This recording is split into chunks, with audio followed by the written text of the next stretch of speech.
भारत में एमती अनेक मंदिर रही जार रहस्य आज भी बड़ बड़ लोकों मथा घुमाई दे थाए।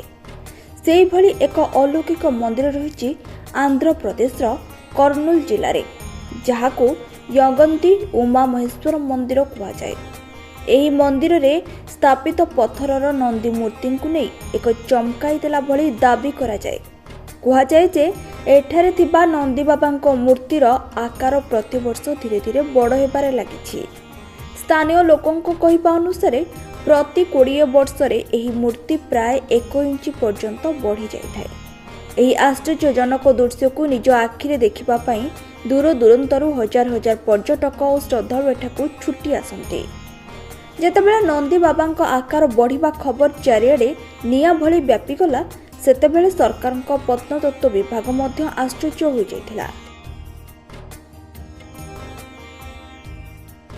एही रहस्य पछर प्रकृत सत्य जानिबा पई वैज्ञानिक मानकर एक स्वतंत्र टीम निजर अत्याधुनिक रिसर्च सामग्री सह मंदिर प्रांगण में पहुंचीथिले। जेतेबेले वैज्ञानिक माने मूर्तिर सूक्ष्म जांच कले, सेमाने मध्य आश्चर्य हो जाइथिले।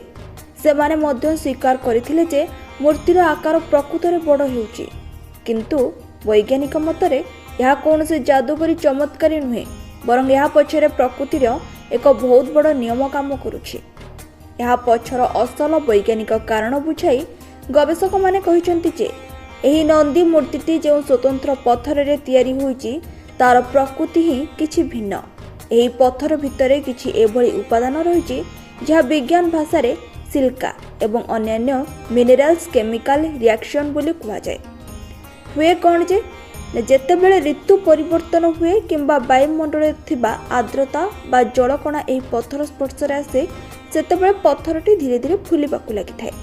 एही प्राकृतिक प्रक्रिया जोगो पत्थरटी ओजनदार हेबा सह नंदी मूर्तिर आकार क्रमागत भावे बड़ देखा जाउछि। विज्ञान यह एक प्राकृतिक प्रक्रिया बोली कहथुबा बेले भक्त मानक पई यह भगवान शिव एवं नंदी बाबांकर एक बड़ महिमा।